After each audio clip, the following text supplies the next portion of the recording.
Hi everyone! Samahan niyo po ako ngayon sa paggawa ng masarap na suman. Yes, suman po. Isa po ito sa mga paboritong merienda nating mga Pinoy, especially tuwing umaga at iparis po sa kape. Kasi coffee is life po, di ba? So, sinimulan ko na po siya sa paghugas ng bigas. Siyempre po, malagkit na rice yung gagamitin natin dito. Nung binili ko po ito sa palengke ay hindi na po ako nagulat. Napakamahal po ng presyo ngayon ng mga bigas. Kaya 2 kilo lang po yung binili ko. Sa masarap na suman, gata po yung kailangan nating ilagay. 2 niyog po sa 2 kilo ang kailangan natin. Ilagay na natin ang unang mga piga natin na niyog. Pagkatapos po yung pangalawa, lagyan din natin ng asukal.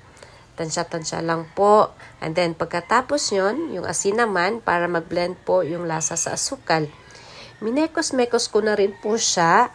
Ayan, mekos-mekos lang po hanggang sa mag-well blended po yung nilagay natin ng mga sangkap. Nung tinikman ko po siya, ayan po, nagulat po ako sa lasa. Hindi ko po maintindihan. Parang nakukulangan po ako, kaya dinagdagan ko siya ng konting asukal at asin. Ang tagal pala nitong gawin, mabuti na lang at pinapatawa ako ng aking mga audience. Habang ako ay gumagawa, sila naman ay nakatunganga. Joke lang. Ayun, at hayaan natin ibabad po kahit 20 minutes lang para manuot-nuot po yung mga nilagay natin na sangkap sa bigas. Habang nakababad po yung bigas natin, hininda ko na rin yung mga dahon ng saging. Kasi dyan natin ilagay ang ating suman.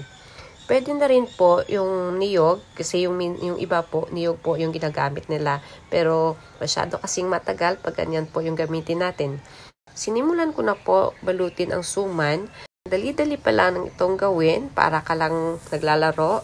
Yung gawin mo lang is paikot-ikutin yung saging. Ang gawin parang po ng ice cream. Bali, 2 kutsara po yung nilalagay ko kasi marami-rami rin ito at marami rin kakain. So, ginawa ko ng medyo maliliit. Ayan, ang bilis, diba? Sobrang dami na pala ng suman ang nagawa ko sa 2 kilong bigas. Yan, at ilagay na natin sa malaking kaldero.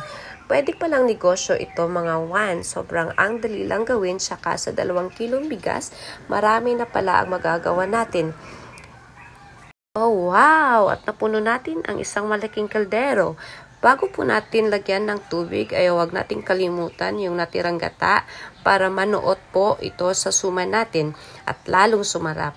At dapat po yung tubig ay umaapaw sa suman para maluto lahat. Pakuluin po natin siya ng 2 hanggang 3 oras. Ito na po yung pinakamatagal na proseso sa lahat. Tcharan! Ito na po, luto na po yung ating suman. Paano nga pala malalaman kung luto na siya? Well, tusukin nyo lang po ng tinidor. Pag malambot na po, yun na yun. Pwede na, pwede na. Pero pag gusto nyo, sigurado kayo, pwede nyong buksan at tikman talaga.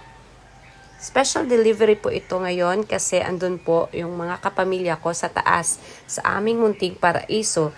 Paborito po itong puntahan ng aking mga kapamilya tuwing kami ay magbanding. Hindi na po kami pumupunta sa ibang lugar kasi wala naman po kaming pangbayad. Joke lang po.